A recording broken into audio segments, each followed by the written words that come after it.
Welcome to Art Traffic. Let's get going.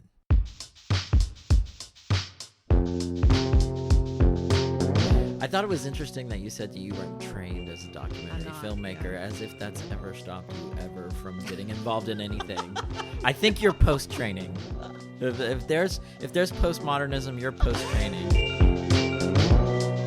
This time on Art Traffic, we brave the 101 to visit Dana Duff at her studio in Silver Lake. We really had a great time talking about everything from film to success in the art world to Joseph Kosuth and representation. Dana does everything differently and likes to examine power structures, so of course she starts by asking me a question, and I immediately offer her final edit. I'm the original soft boy, what can I say? No regrets though, because Dana's a great interview and a supernova of an artist. If you haven't seen her work before, check out her site danaduff.com. You can see parts and in most cases whole film and video works on the website. Here we go with Dana Duff.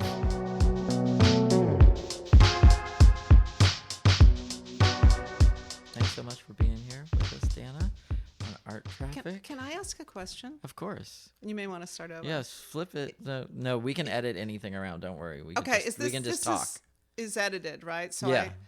Because in reading your proposed question, I was just like, I'm going to ramble. And like, what if I don't hit the point I want to hit? But it's like, and I've got 30 minutes to get, And also, if you want to, you can hear our edit beforehand and you can make changes. Wow. Yeah. Agreeable. I have no ego about this. Are you kidding me? What we're trying to do is just like, we're trying to make like a usable resource for people in the LA art scenes. We could just be more connected. And what's shocked me the most about this whole process is how connected we all are. Like, that's great. If there are 6 degrees of Kevin Bacon, there are like 2 degrees of the LA art world. It's a small world. Weirdly, it's also one of the biggest art markets. Oh, here, I gotta make this. You know what I mean? So it's actually like a really huge market. Yeah. There's so many of us. There's so much of it, but we're actually very interconnected, I'm finding. And I have to suggest, I discovered this when I lived in New York for a long time, is that it's multiple. There's no one art world. I remember one time when I think not long after I was in New York, I was going to it was a Saturday night, going to the openings in Soho. At the time was still the center. Yeah. And I knew the openings that one would go to that night, and walking down the street, and there's one on my left. I don't know anybody there. I knew everybody in the art world in New York. I didn't know anybody at that one. I didn't know anybody at that one. And it was just like, that was when it dawned on me. The one I'm in is not the only one. There's many little art worlds that were all existing simultaneously in the, nearby spaces. And I know that's true here too. Yeah, I think one of your old professors at Cal Arts, I believe, was Barbara Kruger. Isn't that right? Okay. Yeah. And she's like an interesting kind of like crossover artist because there's an exhibit coming up that's like a street art exhibit, and they're going to have one of her pieces in that one, and it's going to be like right along, I believe, like Mirror One and these other like street art types, and Shepherd Ferry, and like, so that's like I don't know. I mean, I think that it's basically a street art show, but I think it's an interesting idea to have Barbara in there. And it really is, isn't it? Because her work is definitely not street art and mainstream, but she's done projects that really are about signs on the street. Yeah. It all comes from this kind of signing in a public way. Yeah, I think it helps them to expand what street art is as well. Absolutely. And I think that's the goal of every artist I've ever talked to is like, I'm trying to expand what I'm permitted to do, because we all have constraints, and especially you have more constraints if you sell art, because then you have this group of people that are now almost financially reliant on your continuing to do the same thing so that they can have one of pressure. the series of and then the gallerist needs to have something that they can sell based on previous work. Absolutely.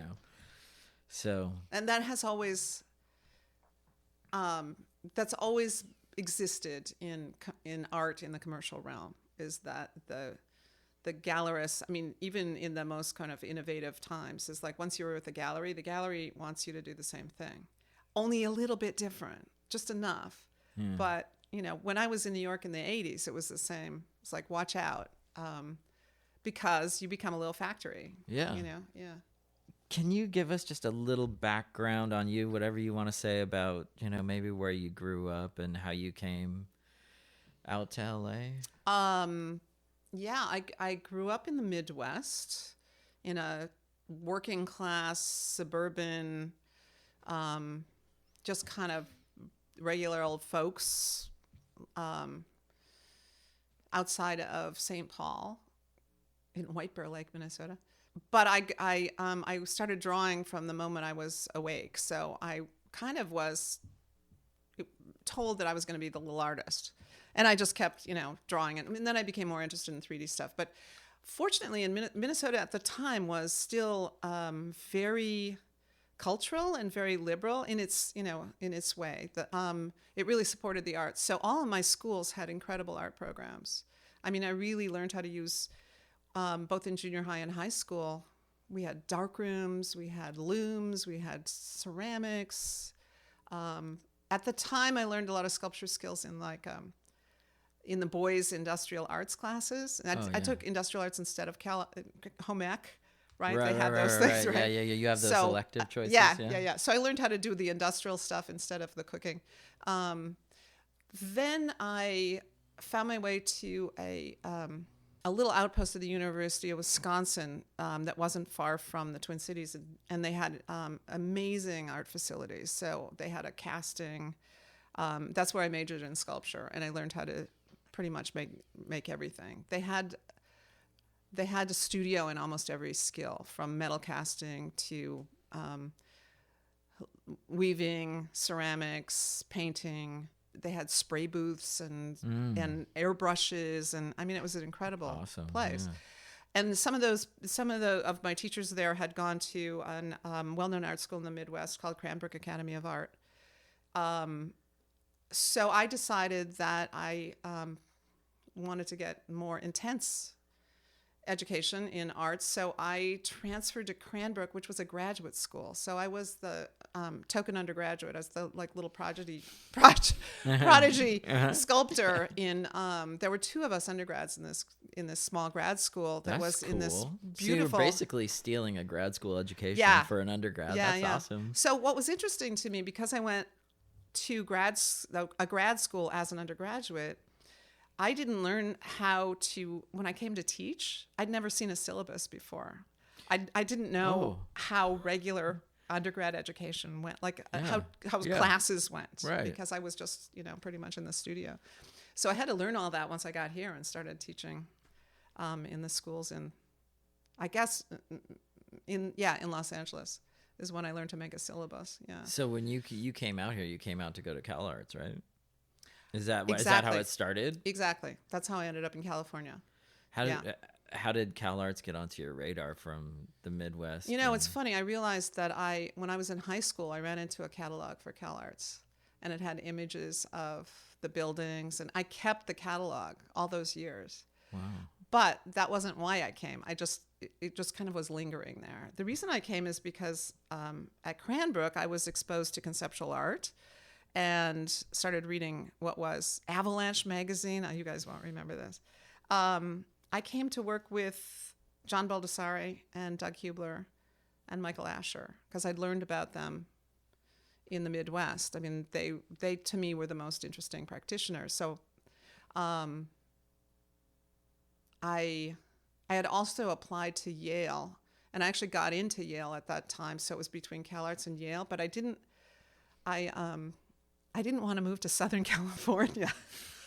There was this prejudice. I was in San Francisco at the time, and it was just like, no, Los Angeles is terrible. Then it was like such a lesser art market to anywhere on the East Coast almost. Well, also the market wasn't a thing at the time. Making art was the thing, and criticism and theory was the thing. So that's anyway.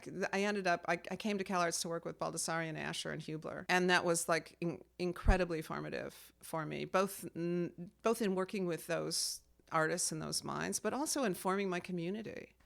I think you probably had this experience, Tom, coming through Otis too, is the kids you went to school with stayed your community, more or less, right? Yeah, for sure. So I'm now, many, many years later, as many of my colleagues, my teaching colleagues, I went to school with at CalArts. Oh, yeah. And are my community here, including my teachers, like Barbara Kruger or John, they continue to be my community.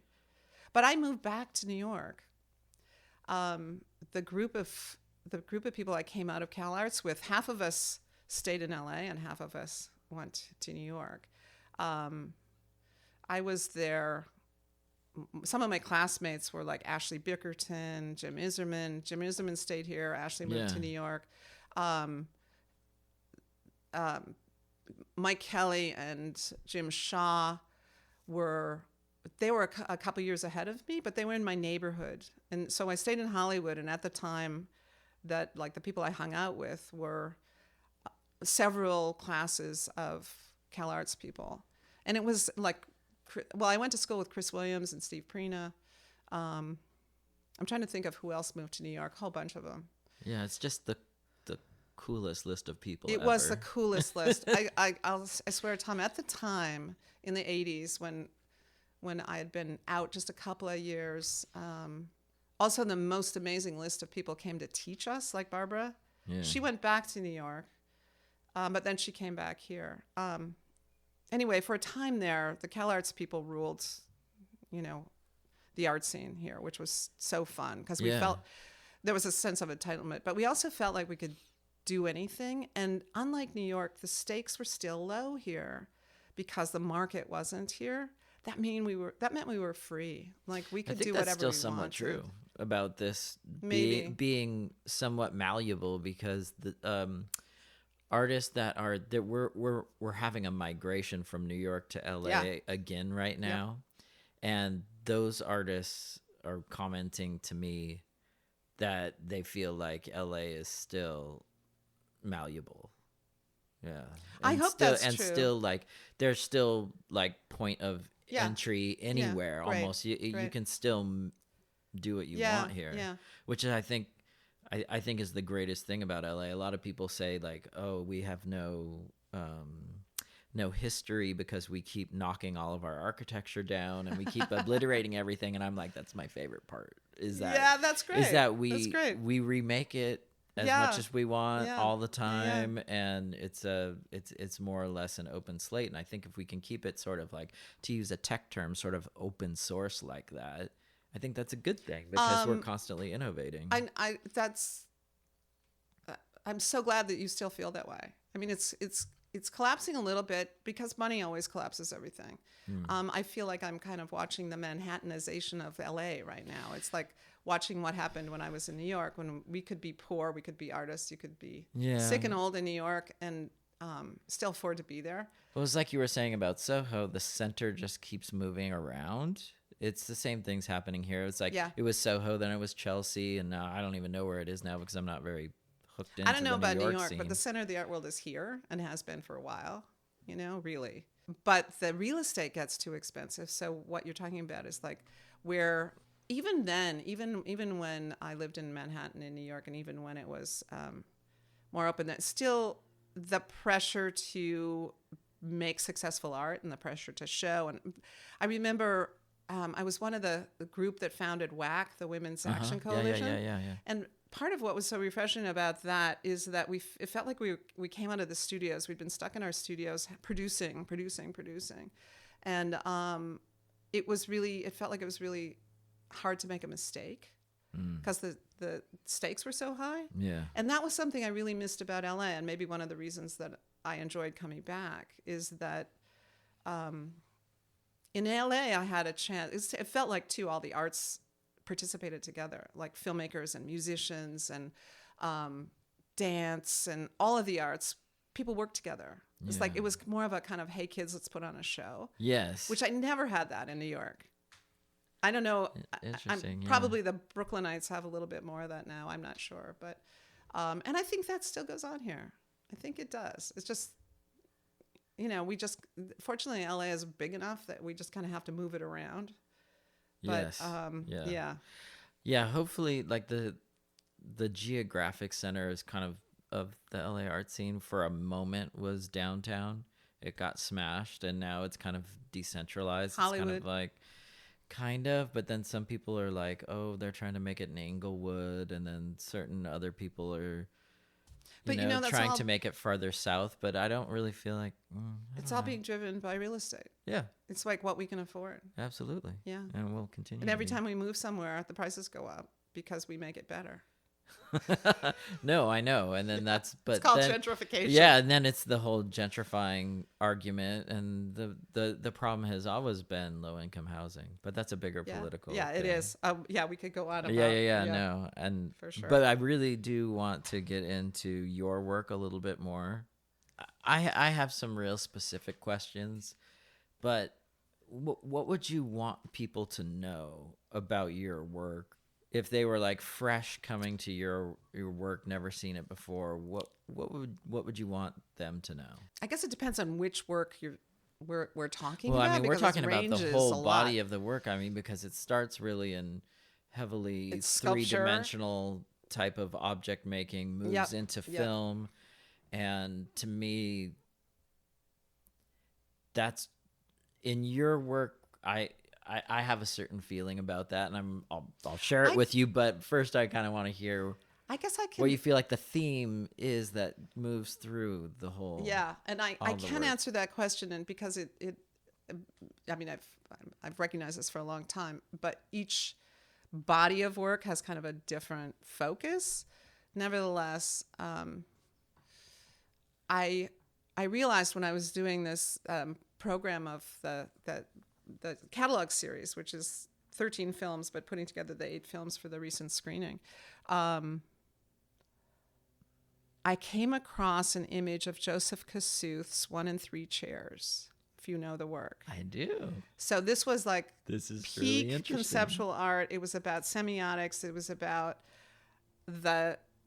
how, for me, is like how the object exists, but how the thing is represented, right? And I looked at them and I thought, all of my work ever since I saw this work in grad school, Joseph Kosuth's 1 and 3 chairs, has been about this. And essentially is representation. Is like I continue to kind of I don't know, beat this theme, or I was going to say beat the dead horse, it may be. But I know that everything I make, I'm continually fascinated with the business of representation, what it is we do when we're representing something.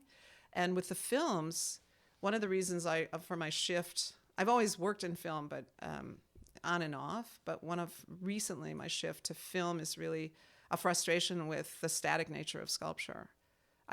I'm very in line with speculative realism and these ideas about most recent, even philosophical ideas about our relationship to material and objects, that they have a life and it's not just human-centric.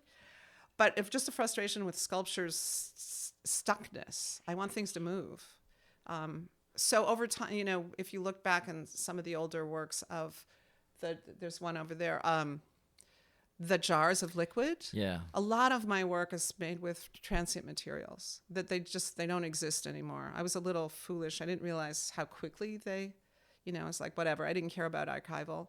So, but many works have deteriorated and don't exist. But I was interested in the pieces with liquids, different subjects. But at the same time is like, what it means to be an object and how I can represent objecthood. But with the films, the question is really how long it takes to look at something. I mean, when I'm holding the camera still and looking at an image, it's just like, how long will it take for me to understand what I'm looking at? Yeah. And it may take an uncomfortable long time. And I was, with that, very, very influenced by structuralist filmmakers who they didn't care a hoot about entertainment. They wanted to see what it meant to look, without mediation of with other intentions or narratives. Yeah. So I'm still kind of carrying that on. When I'm looking through a camera, I'm really like watching how long it takes me to see the thing I'm looking at, and it could just go. It can be short and long or long. Yeah. But I think when I look back at all of my work, I continue to be obsessed with this idea of representation. And it's easiest for me just to put it in that word, is like representation. Every single thing has to do with representation. Yeah. So the thing that I felt like, for me, that I felt like that hit me when I was looking, before we did this interview, and I was looking back through maybe the whole body of work, was something that I read a couple of people that had interviewed you over time, and and one of the things that had hit me about the work, and that was this thread that went through from the sculptural objects and into film, seemed to be that you were dealing with time and space the entire time. But that was this common thread that went through those two bodies of work that really connected them for me. And was that something that you were maybe intending, or is that something I'm just picking up? I really appreciate that you're looking. And I could say yes, of course. That to a certain extent, sculpture takes place in time. I say, I demonstrate this to students by walking around something, right? It's not a picture. Although I'm interested in pictures, it takes time to look at them. But certainly a quality of a three-dimensional sculptural object is you have to move around it. But the same thing is true of film. I think of film as a three-dimensional medium. When we're filming in space, although not all of my films take place that way, but I'm interested in how film represents the business of not just time, but also space. It's also, as I just mentioned, the time is an element of the fugitive materials. When I'm using hair gel, it's moving around. Yeah. And this is so like Unstable Model. That's a piece that I feel like has that direct correlation to the films. Yeah, that's when I was really like, I'm so tired of making things that don't move. And I'd been working in film more, and then I was asked to do a sculpture piece, and I was happy to return to it. But I couldn't stand the idea that it wouldn't move. So I put a motor on it to make it move. That was like my solution, right? Is just make it jiggle. And it was so obnoxious and noisy, and I love that about it. Oh yeah, you like to take up the gallery space in different kinds of ways as true. well, like with smells. You're Oh, you right? have done your research. So like that was fun. But actually, I think I was a student of yours when I told you about it. When I first became aware of that. But I always thought that it was genius. It was the Vicks Vapor Rub. It was Vicks Vapor Rub that I've turned Vicks into a candle. Yeah. By putting a wick in it, and I built this kind of lantern, but it was at the peak of AIDS. People were dying in New York. I mean, it was really hitting us, and so there was a sense of both the candle as a kind of mourning, as a ritual, like a mourning object, but also the Vicks had this kind of pathetic, like momish. I called it a momish feeling of like, that's not going to work. It's like, this little medicine is not going to work. Yeah. But Jeremy Gilbert Rolfe was in that show, and I laughed when he accused me of taking over the whole show because the whole gallery smelled like Vicks Vapor Rub. I didn't plan it that way. But I forgot who it was later, but I'm going to feel bad about this too, because I do, and I have a thought, misplace artist names all the time. But I forgot who it was that was doing after that. It was years after you had done that piece, though. Somebody was doing like piles of pollen. Oh, yeah. Who was that? I can't remember. Meg Webster. Well, actually, no, the pollen is, I'll think of it in a second. I want to say Borowski, but Christian Boltanski. Oh, yeah, that's it. And that reminded me of you because it had such an impact on people. I'm wrong. Boltanski did very fugitive installations like that. What we're thinking of is Wolfgang Leib. He's the one that did the pollen. Okay. Wasn't he? Well, yeah, I'll believe you, but I'll look it up later. I'm going to be really embarrassed if this is No. I'm going to have to Google this immediately. I want to have you maybe specifically talk a little bit about the film Gringas. Ah, And, maybe if you could give us sort of like the origin of it a little Sure. bit. And it's a really interesting and engaging film. were you able to see the whole thing? No. Just I made the trailer be really kind of manipulative, I must say. No, But and I think feel like I have to see the whole thing now.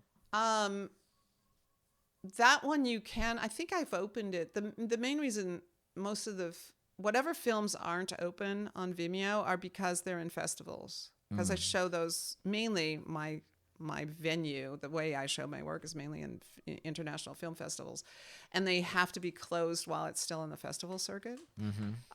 So some things, as they finish their circuit, will open, and that one should be accessible. I don't care if you see that on your computer. I'm not strict about that. Okay, and that's that's the interesting part that I want to get into too, is because that's a digital film, and then we have the 16 millimeter films, and we have the And so, are you making these? I mean, obviously, these are real choices that you're making, and why is Gringas a digital film while the catalog series is a 16 I won't millimeter? even call it a film. It's a video. Okay. Although now film is used ubiquitously for everything, but Right. Because I teach and work with real film, Yeah. I'm really very strict about the difference between Is digital for video. you a document for you in your work? Is it more of a document or? not necessarily, because several of the catalog series are shot digitally. But it depends. I mean, it's sort of like it's a material choice, just like anything else. If I'm gonna, make something out of bronze or plaster, it's because I'm also employing and invoking the history of those materials. So when I'm working with film, I'm talking about a history of experimental film and materiality in film, which is different from the history of video and the history of narrative cinema. Narrative cinema, I think, can go back and forth. Right now, it sort of doesn't matter in a way if it's on film or video, except for in a sort of aficionado way, like what's his name? The filmmaker that's championing film, and I really appreciate it. Glorious Bastards. Quentin Tarantino. Yeah. He's a big champion of film, and I so appreciate him for doing that. But as far as I'm concerned, in terms of narrative cinema, it doesn't matter to me that much. But for what I'm talking about, really examining what happens when we look at film, I'm talking about the experimentation in experimental film, the early practitioners who made you sit and look at things not happening in order to watch the phenomenon of what happens in the room when I'm watching these. Like, I just saw restorations of Brakhage films this weekend, just went on at the Hammer.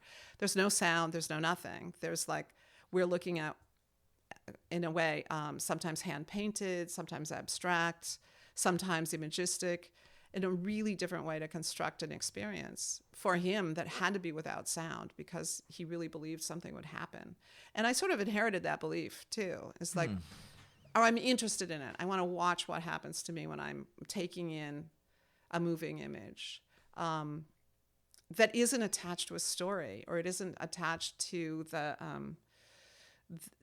music, say, that really controls the emotional content of film. What happens when you take that kind of entertaining stuff away and you really have to look? To answer your question, Gringas is such an anomaly. It was just, I call it my accidental documentary. I'm not trained as a documentary filmmaker, so I really, really had to stumble around with that one. But there I was in Mexico, and I always have a camera in my hand. So this family, this oddball family, American, German expatriate pagans who live in a school bus. Yeah. They're friends of mine. They just happen to be friends of mine. And I would go out to their bus to celebrate their pagan solstices just as a friend. Yeah. As you but do. I always had my camera. And one summer when Lena was turning 15, or she had turned 15, they started talking about her quinceañera. And that's what starts the film.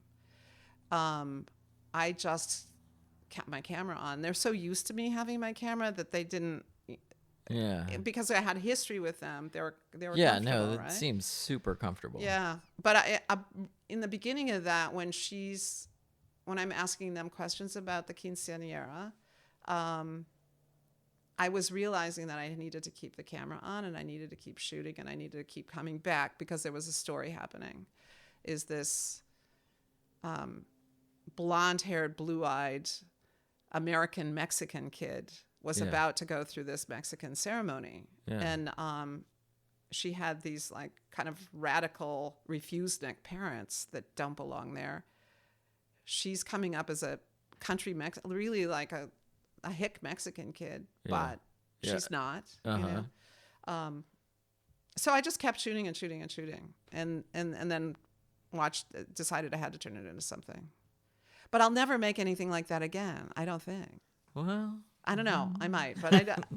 I thought it was interesting that you said you weren't trained as a documentary filmmaker, as if that's ever stopped you ever from getting involved in anything. I think you're post-training. If there's postmodernism, you're post-training. Yeah, you just gotta jump in. You know. Yeah, Absolutely. I've gotten, and that's what I used to do with jobs too, and maybe still do. I've gotten myself into a lot of trouble, honestly, thinking I knew what I was doing and I didn't. But there's a lot to be said though, at coming to a medium completely fresh. I think that's true. Yeah, absolutely.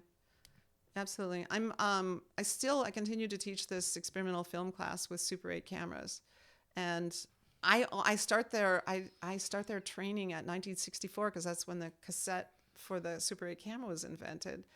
And I show a lot of experimental film, but I'm really, like you're saying, is that I don't want to over-educate their eyes yet or their intentions. Yeah. So there's always kind of a balance of like experimentation and more like, oh, well, you should see this. After you've done that, notice what this was done, you know? Yeah. No, I think that's a very important way about how to guide someone, see what they're interested in first, and then put some breadcrumbs out there for what they might be interested in. Absolutely. But I mean, as a teacher, that I feel like is my number one job, is that, and it's so fun for me because if I stay open, it's like when I'm looking at you now, but I remember looking at you as a student, and the experience for me is more like I can see your future. I'm like a fortune teller. When I look into the eyes of my students, I go, "Oh my God, please tell me, Dana, know. what my future is." But it's my job to like pull it out of you. Yeah, it's like not to impart to you what I think you should do, but to like coax out what I see your promises, you know. It's like, and just kind of light the light for you out here. It's like, come on in, keep going. Here's the path. Yeah, that's a great way to think of it. Do you find yourself often making new work for a specific exhibition, or you mentioned a little bit ago that there have been pieces that you did especially for this. Yeah, is that site specificity, is that what it is for you? Is that important, or is this more just like this is a function of the art world where curators are like, we're doing this show, it's about this, do you want to get involved? Or is it both or all? No, it's a really good question, and you kind of did your homework by looking at my work. It's divided. The film work is pretty much strictly what I'm interested in and what's in front of me and what I'm trying to find out about. The object work is almost always inspired by somebody else's idea. How to put it this way. So many of my single works are purely a result of responding to somebody's theme. And that usually when I'm asked to be in a show, I want to know what the theme is, because usually I want to do the opposite of what they're asking me to do. I remember I had been making, I keep pointing to that bowl, the bowls with liquids. I'd been making those, and she invited me to be in a show that was called Flow. And I so hated being pigeonholed as the artist who makes the liquids, that I made a series of what I called stoppages. They were just objects that were bright orange, like danger orange, don't go here. And it was just a bunch of like obdurate boards and bricks and things that just got in the way of the viewer when they went through the gallery. It wasn't the best work I'd ever done, but I realized it was emblematic of usually how I approach it, is this kind of, fuck you, don't tell me what to do. Yeah.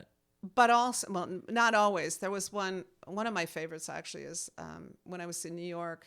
So I was invited to be in a show called Playing House, and we were given, I don't know if I have an image of this. We were given these blank dollhouses that were made out of just pressboard to do something in.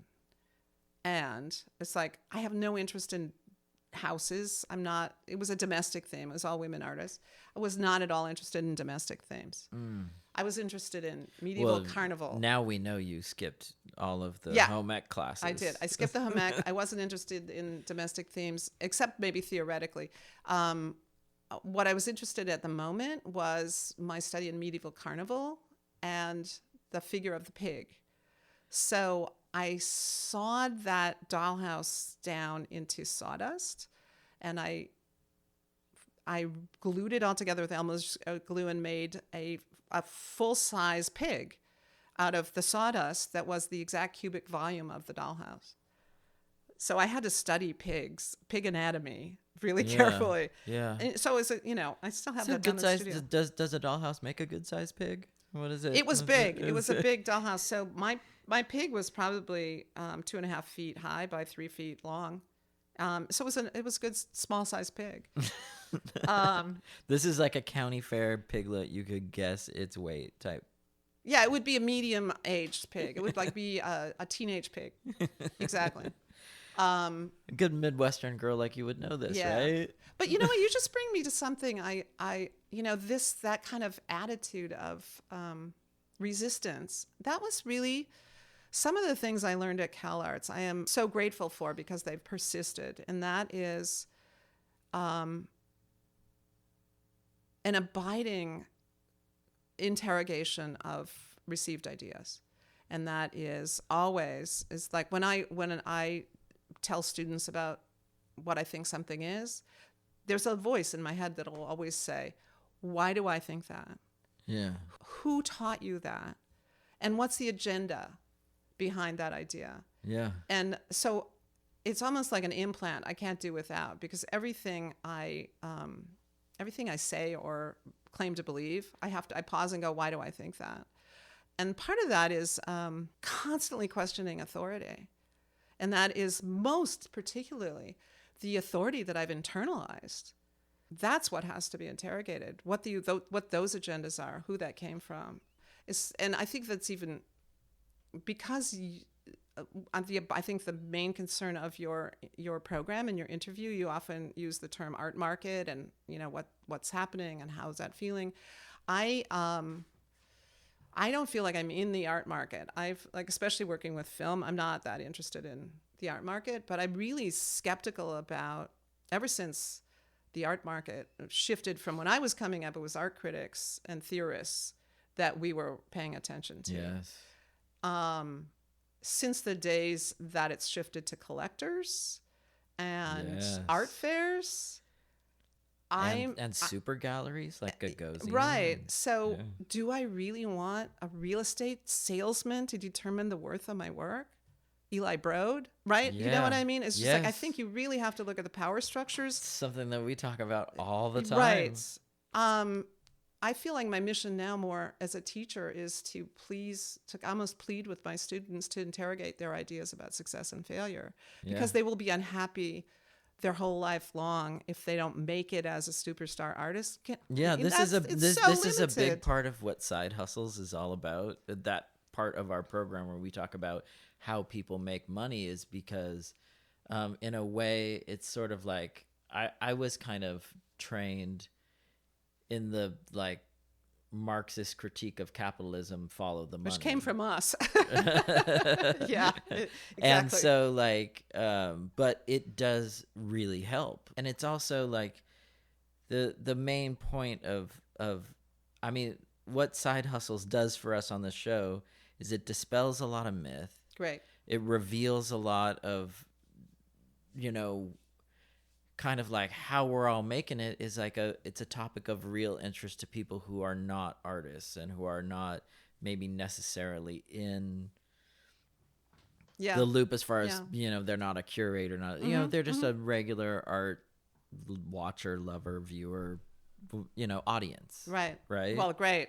Yeah. And that's to like, this is primarily what I'm asked is when I, you know, I live in like a suburban type neighborhood, and this is why a lot of my work is about that. But it's what my neighbors ask me when I say I'm an artist. They're like, "Oh my God, how do you make money?" I'm like, I used to be annoyed by this question, but then I'm like, you know what? You're right.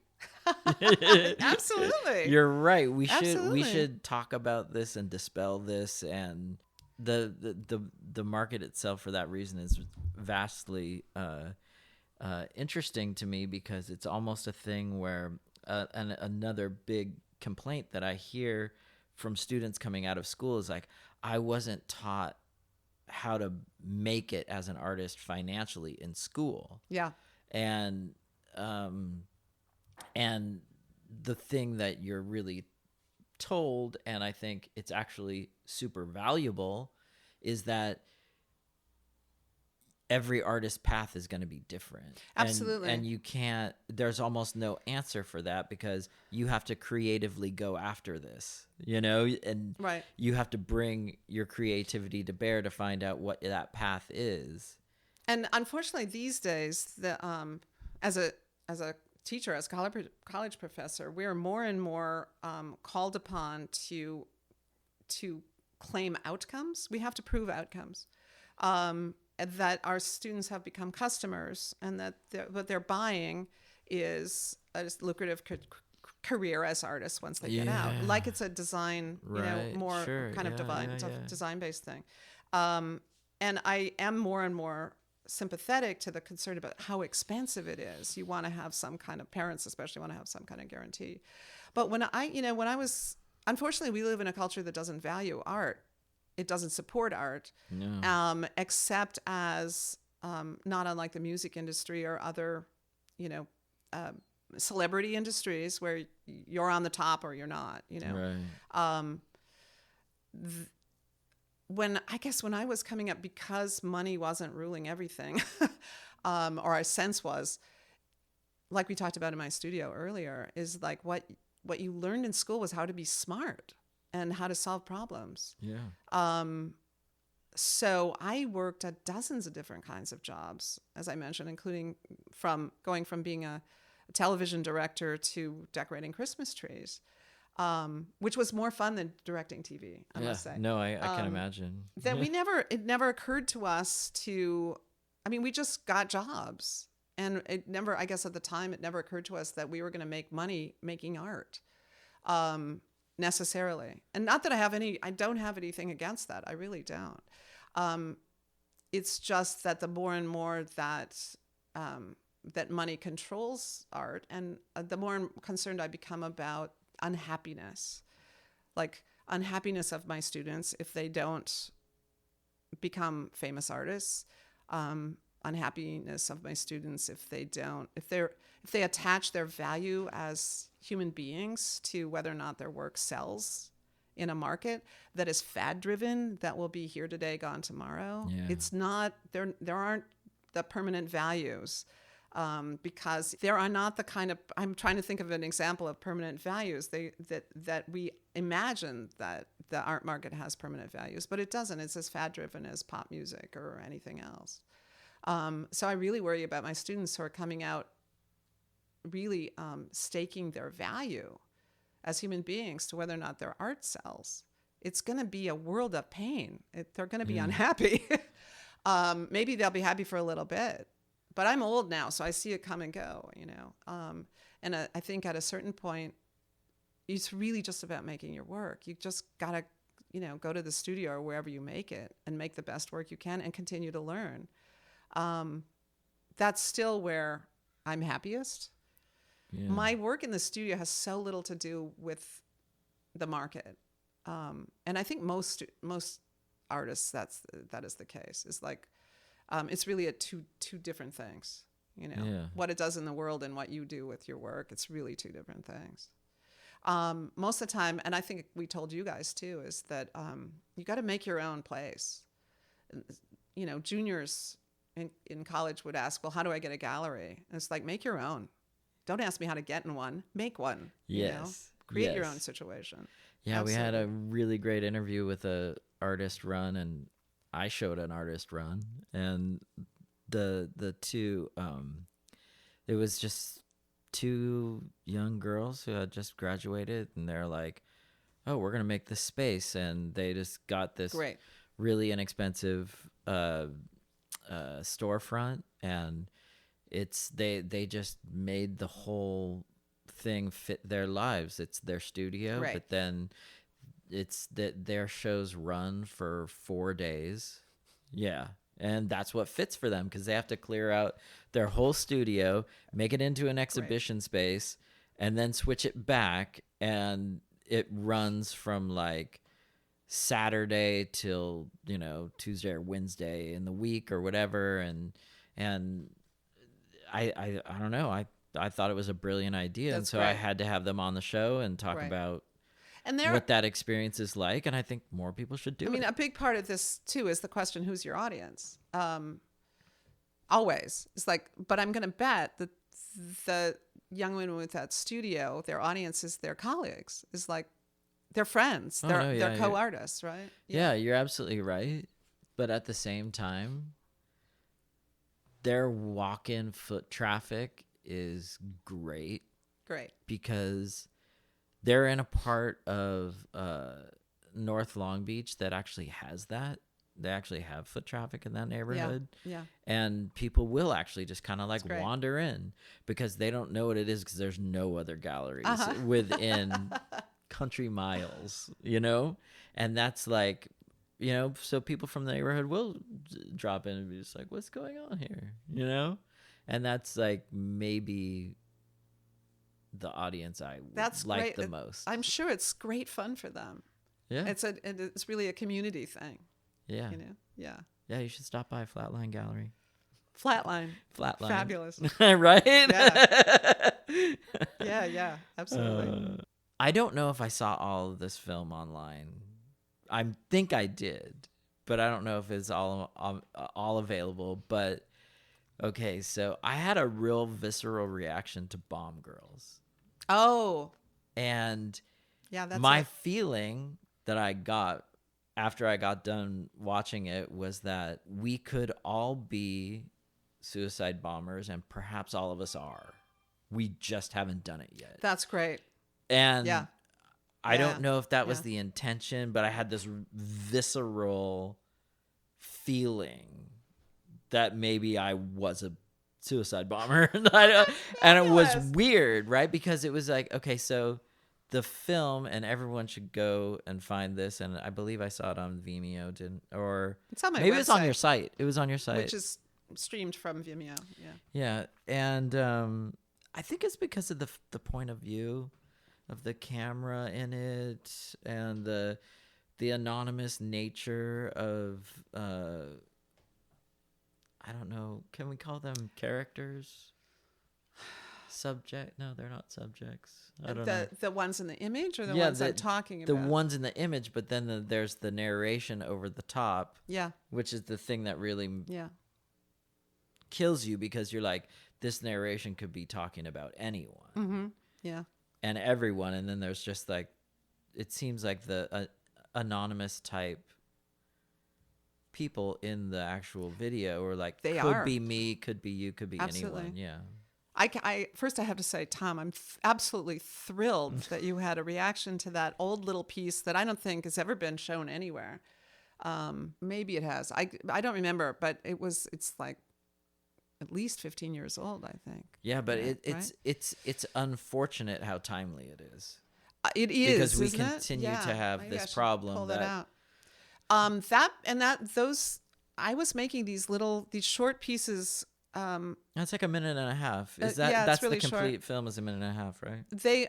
It was kind of a method that I was using that I really enjoyed, where pretty much I just have a catalog of images that I've shot, and the women. There's one on the Golden Gate Bridge.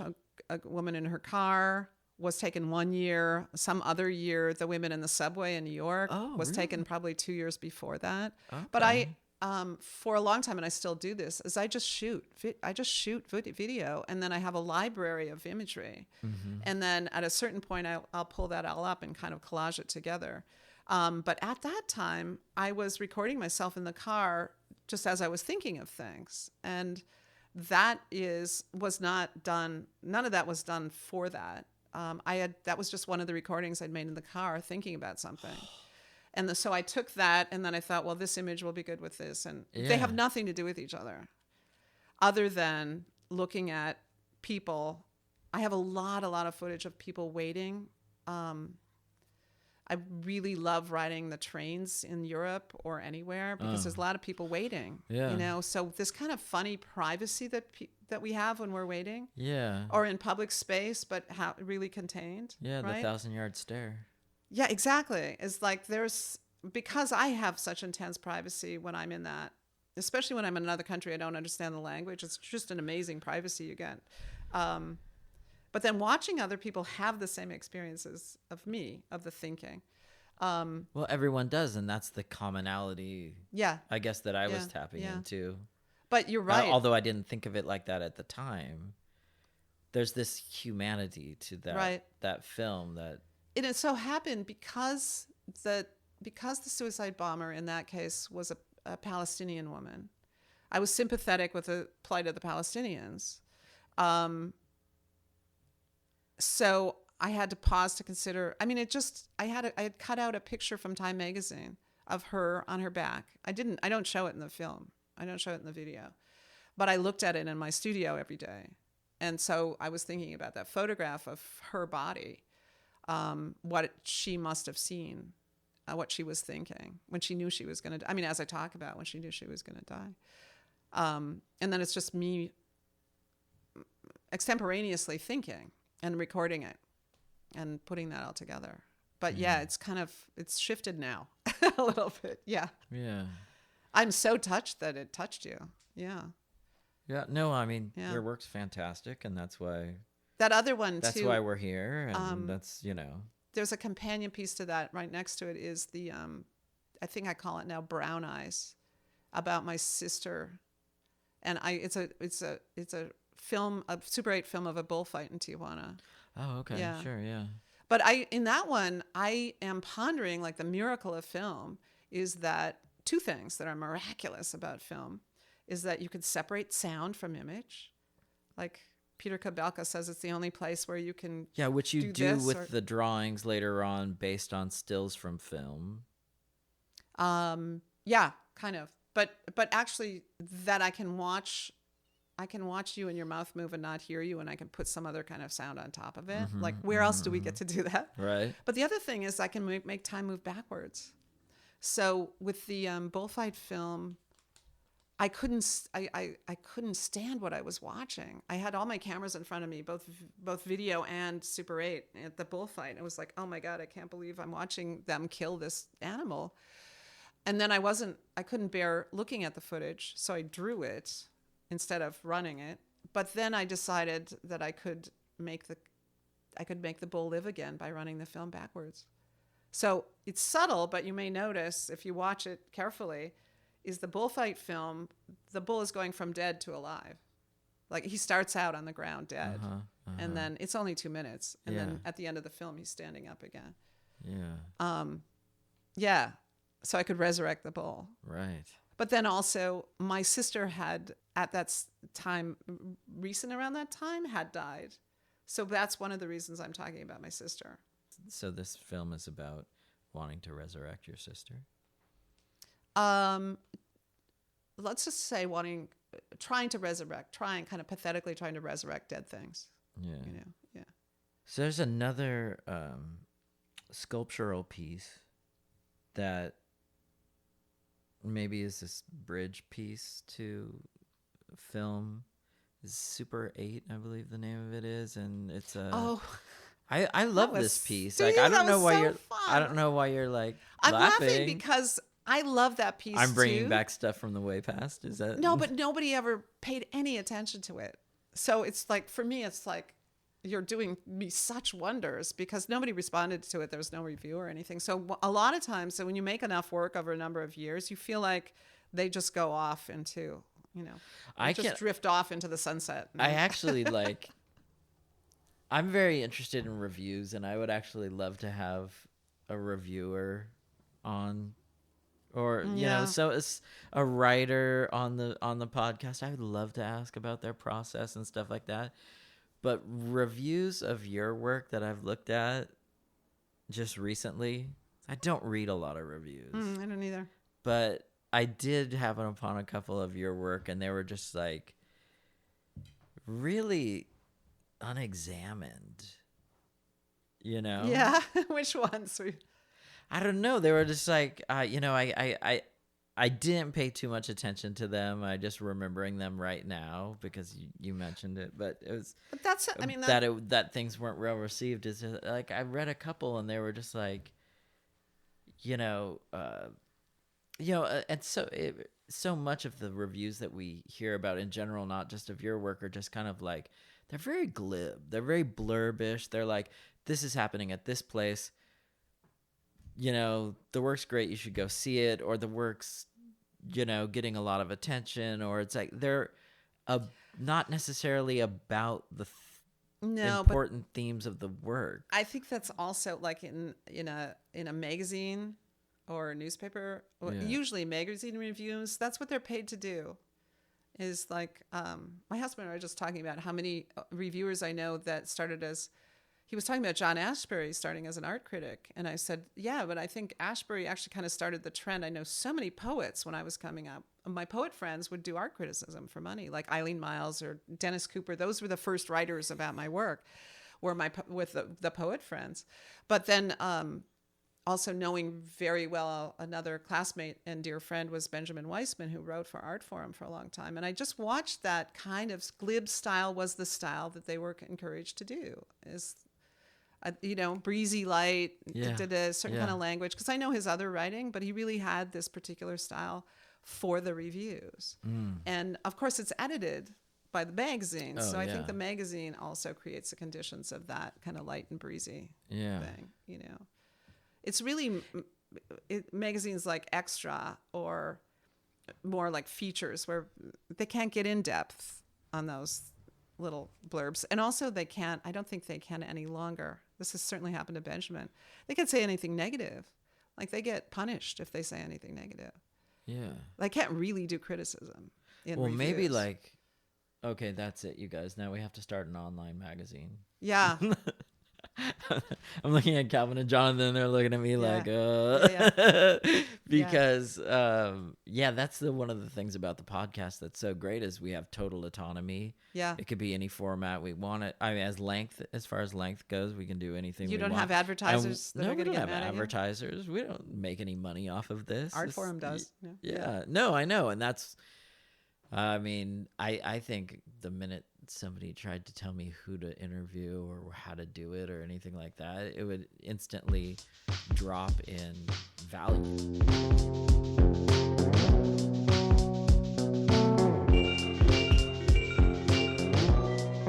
As part of side hustles,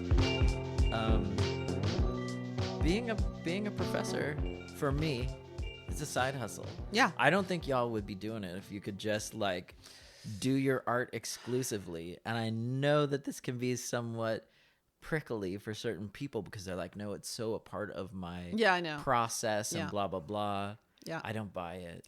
I don't either. Tell you the truth. John Baldessari taught us that. And I mean, he was the first one. Before John reversed this, it used to be, the saying was, those who do, show, those who can't teach. Mm-hmm. That teaching was like something to be embarrassed of because you couldn't make it as an artist, you had to teach. Mm-hmm. And John really reversed that. And I really appreciate it because I was then able to, 10 years after I was out and making a reputation as an artist, then I was asked to teach. So a lot of my students think that you go through art school and then you start teaching. Well, no, I really had established a reputation for 10 years before I went back to teach. Yeah, I still think that's the case, right? It's just not the expectation. But I do appreciate that John recognized that teaching really is an amazing creative endeavor in itself, and it really does become the way you participate in a community. And teaching for me has been a phenomenal eye-opening experience. I didn't set out to teach art. As a matter of fact, I was admiring of my colleagues who did, and then when I was asked to do it, I was kind of like, no, I don't know how, I can't. And then I just said yes to a visiting artist gig, and then I discovered that once I was asked, it was fortunately a grad school. Once the students asked me, they expected the best out of me, and the best came out of me. And it was like, oh my God, I really do know this. They asked me the questions, and then I had the answers. It's like, oh my God, I know a lot about this. I've been doing this for 10 years, not to mention I have a degree, 2 degrees, I actually know this. But I couldn't recognize it until I was asked for what I had. And so that was such an amazing blessing to me. So does teaching help you to verbalize what it is that you already know, what you already do? Yeah, absolutely. It also, this occurred to me the other day. It's like somebody asked me a while back, actually, somebody asked me what my favorite thing to do was. And I said, I just like talking about ideas, really. I just love talking about ideas. Why we're here. And then I paused and I went, oh my God, they pay me to do that all day long. This is really a good gig because I get to talk about ideas all day long. And I get to watch other people's ideas develop. It's really exciting to be invested in, especially over the long haul. I knew you as a student 20 years ago. Yeah. So it's incredibly gratifying to see me, to have this conversation with you as once a student, that you're, still involved, you're still making art, you're still really interested in it. Yeah. At the same time, I don't know, I go back and forth. I'm going to retire in the next few years, and I always say I can hardly wait. I'm looking at my clock. It's like when I can finally retire and get to my work. Yeah. And now actually I'm not so sure. I was just in Paris in a kind of a faculty exchange with a college there, and I was there for 2 weeks, so I could mostly do my work, and I only had to teach for 2 days by meeting with students. Mm-hmm. And I had so much fun. I realized doing those studio visits, I just kind of had to be out of my milieu, but I realized I thrive on talking to young artists about their work. And it dawned on me that it was going to be a loss for me not to teach anymore. It seemed like I just wanted to be in my own studio. But I'm not. Now I'm kind of like, well, maybe not so much. I'm really fed by young artists. Yeah. They keep me thinking. They keep me engaged.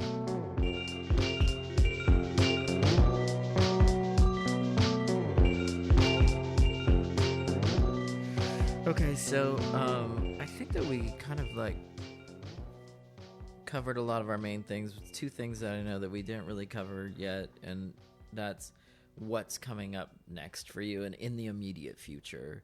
I know you already mentioned you just went to Paris, but what are so there's a screening coming up. I just finished this major screening of 8 of the. Actually, I finished 8 of the 13 of the catalog series. They're only they're 13 because that's the number of catalogs that Restoration Hardware produced. So I made 1 per catalog. But most immediately, what's coming up? This is kind of sad. I have a trip planned to Iceland in May and it's been kind of planned for a long time with my best friend who lives in Chicago. And not sure what's going to happen now because she's dying of cancer, and it looks like she may not make it to May, or she's not going to be able to travel in May. So just in the last few days, we decided that if she doesn't go, I'm going to go anyway. And I'm just going to take her vision with me because she wanted to shoot a film, and I was going to shoot a film, but I'm going to shoot her film. And then I'm going to hope that she can kind of give me her vision on a daily basis or before I go, and I can check in with her depending on how she's doing. Yeah. And that she's planning she's really a painter and sculptor, and she has a vision for an installation. I think she even has a site for an installation in Chicago. So I'm just kind of devoted to realizing her vision through my expertise, through my skills. Yeah. And whatever that's going to be. She doesn't really know, and I don't either. It's going to end up, as she says, it's going to end up being some kind of collaborative, but I really just want to realize her vision, Yeah. somehow. Wow, that's Yeah. a really generous and beautiful idea. And that way I can still have her with me on the trip. That way we're still going together, Yeah. Yeah. Wow. Yeah. So that's really the main thing I'm focused on right now. Yeah. Art can do amazing things. Yeah. That's really Yeah. that's Yeah. just an amazing, super life affirming thing to want to do. Yeah. And it will, I don't know. I think it will do a lot for both of us in this like process of loss and, whatever's going to happen. Yeah. Yeah.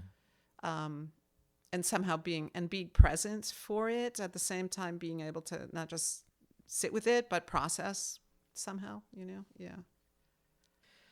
Okay. So I can't really follow that. I know that's a rough with one, anything. isn't it? I'm sorry. No, No, I mean I'm that's sorry. no. It's actually the way that you're handling it's Yeah. really beautiful, and I hope I could do something like that for someone. And in a way, this is I'm sure you could if it came up. yeah, but in a way, this is kind of her gift to you as well. Yeah. I'm glad you. It is allowing you to have that Yeah. access. You guys must be really close. Yeah. We really are for like 35 years. That's amazing. Yeah. So, Yeah. our last little segment is kind of your challenge to us. What artist you would like us to interview, or who you'd like to hear from in a long format, or work that you admire, or really anything. But just another an artist that's LA based that you really respond to, and That's really challenging because there's so many. yeah, I know, but so many. We recognize that, and we're Yeah, also I feeling know. like this podcast is maybe 300 episodes. We feel like maybe that's a number. I guess, though there's so many esteemed colleagues I'd like to hear from, like Sue Kim came to mind immediately. But I would also, I'm really interested in artists who are bridging film and like art gallery with film kind of thing, or somehow are bridging the art world and the film world. Are working with film in the context of art. And Colleen Smith has just moved to LA from Chicago in just this, like, she's probably 3 or 4 months. Oh, wow. Though she came up in LA and she studied at UCLA, especially under the filmmakers in the LA Rebellion. And I think she went to Chicago to do a project on Sun Ra and got really involved in Afrofuturism. And she's just done the most amazing films. And she's such a stunning thinker. So CalArts just hired her. And now she's new in LA again. She's new, Oh, okay. returned to LA. That'd be a really interesting perspective, I think. love hearing from her. I'm just from film screenings and Q&As after screenings. She's got such an interesting perspective and an historical one in terms of the representation of African Americans in film in particular, but now she's doing more and more in art installation and art context. Oh, there's me now. Huh? Okay, no, my stomach's growling now too. Oh. Yeah. Okay. No. Yeah. That's great. Those are those are a pair. We'll go after it. We'll see what happens. Cool. We'll keep you updated too if it's if they actually agree to it. There's actually, I'd love to hear from Sharon Lockhart. Oh or yeah. Carrie Tribe, also working in film and cross film and gallery stuff. Also new to the neighborhood is Hamza Walker. And I just Okay. met him the other day, and he's hilarious. He's so much fun. He's director, he's curator, and now the director at LAX Art. Oh, And he's okay. new. He came also from Chicago, as a matter of fact. He's a hoot. He's really fun. Okay. He's not an artist. He's a curator. But No, are you doing that too? Yeah, we are. We're doing curators, and Yeah. like in a limited kind of way. I would love to have an interview with a collector or a couple, but You should I interview think the Spences. I don't know who that is. Stuart. See, this is and- me too. I have no idea. I don't know any. I don't collectors. really know him that well, but they're good friends with Meg. Oh, okay. They've collected her work for years. Yeah, I don't know why. I have no idea. They're I well known. don't know collectors. I don't either. Really, I don't spend a lot of time with people with a lot of money. I really don't.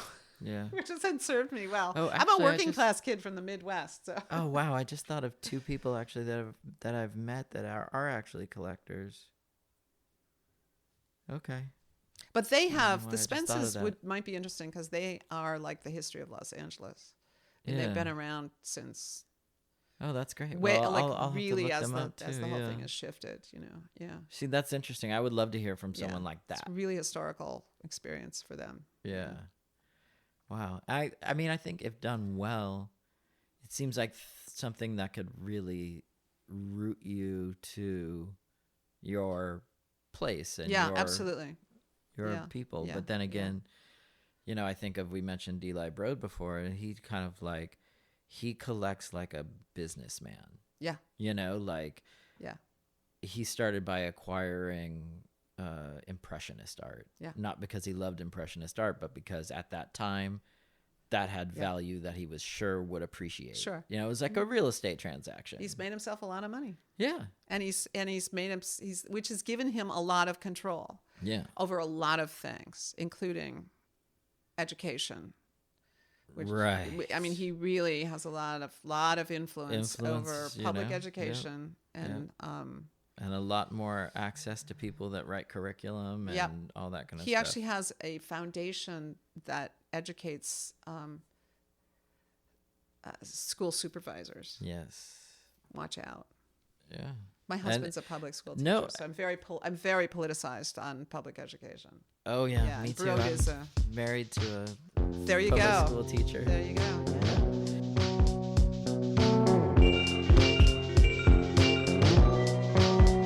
Thanks to Dana for sharing her precious studio time with us. Dana's work is available online at danaduff.com. She'll be showing video work at the Festival ECRA at MAM Cinematheque, Museum of Modern Art, Rio de Janeiro, Brazil, from the 17th to the 22nd of July, 2018. Dana also continues to be a professor at Otis College of Art and Design in Los Angeles. Thanks for listening. We appreciate your feedback. Contact us at arttrafficpodcast@gmail.com or arttraffic@thomasadamsart.com. Instagram handle is arttrafficla. We'd love to hear from you. Thanks for listening.